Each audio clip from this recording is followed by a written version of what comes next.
Barcelona, 1984, a busy train station, and right there in the middle of the noise and rushing crowds, three small children, alone, three siblings, abandoned. And their parents, gone without a trace. But there's something about this case, something almost no one talks about. Stick with me until the end of this video because I'm going to tell you a detail that changes everything you think you know. Picture this, you're a child, maybe 5 years old. You're holding someone's hand, you feel safe. Then suddenly that hand lets go.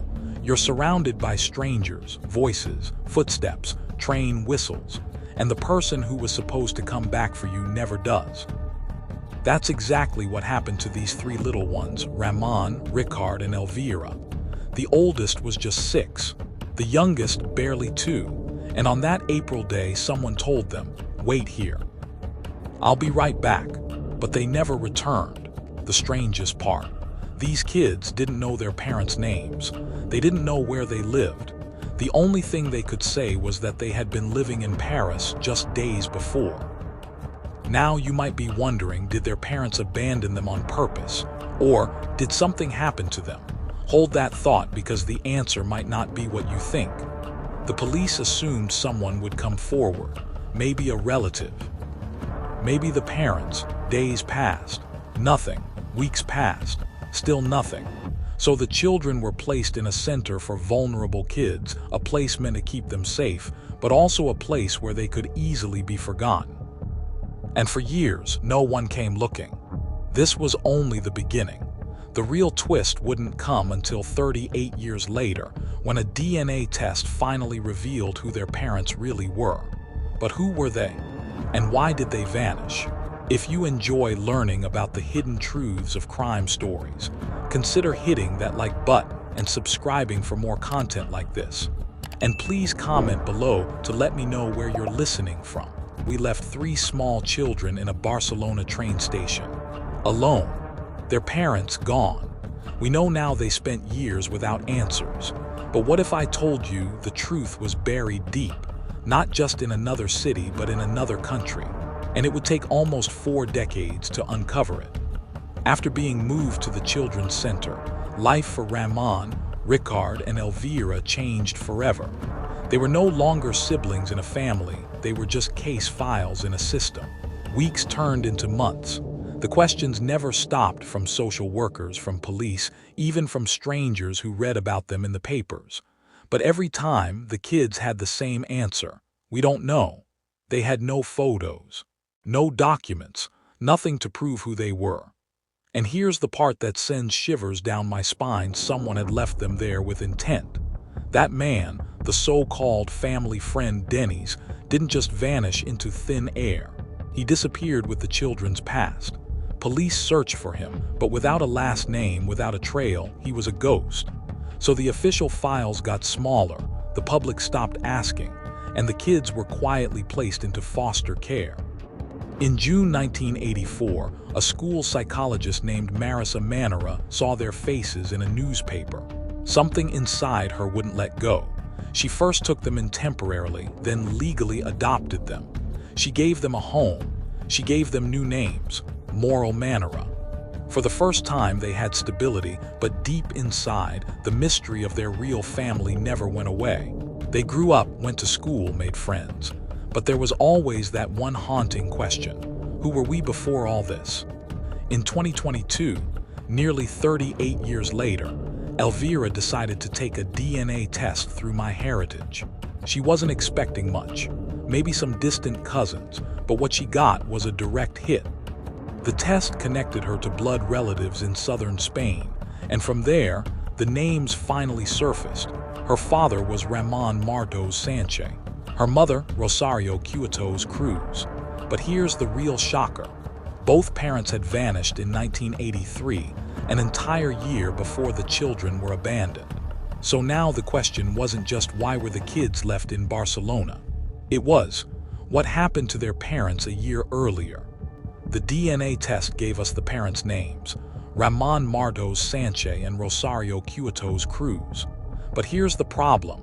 They didn't disappear in 1984 when the kids were abandoned. They disappeared in 1983, an entire year earlier. So the real question is, where did they go? And why has no one seen them since? Let's go back to 1983.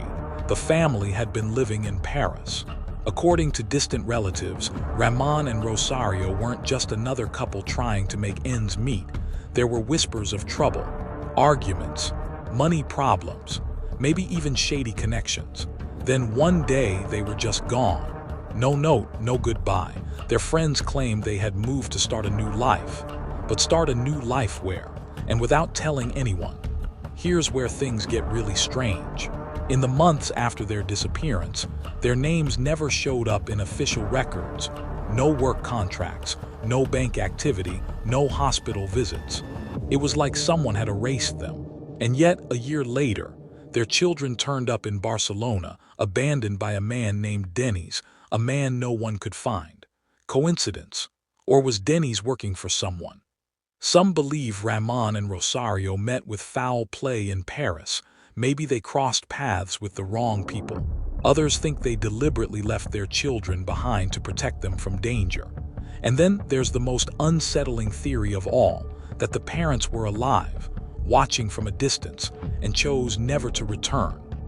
When Elvira and her brothers finally learned their parents' names, they reached out to extended family. But the answers they got were guarded. Some relatives said they had no idea what happened. Others seemed to know more but refused to talk. One uncle reportedly said, "It's better you don't ask questions about the past," which, if you're like me, only makes you want to know more. So here's where we stand. We have the parents' names. We know they vanished in 1983. And we know their kids were abandoned a year later by a mysterious man who also vanished. In Part 4, we're going to connect the final dots, the hidden details, the family secrets, and the lingering question. After almost 40 years, is it still possible to find out the truth? A year before their children were abandoned, we've followed every lead, every dead end. But now it's time to put the final pieces together. And trust me, the ending might not be the one you were hoping for. After the DNA breakthrough, Elvira and her brothers tried everything. Interviews with distant relatives, public appeals, and even contacting law enforcement in Spain and France. But here's the thing about a mystery this old people forget, or they pretend to.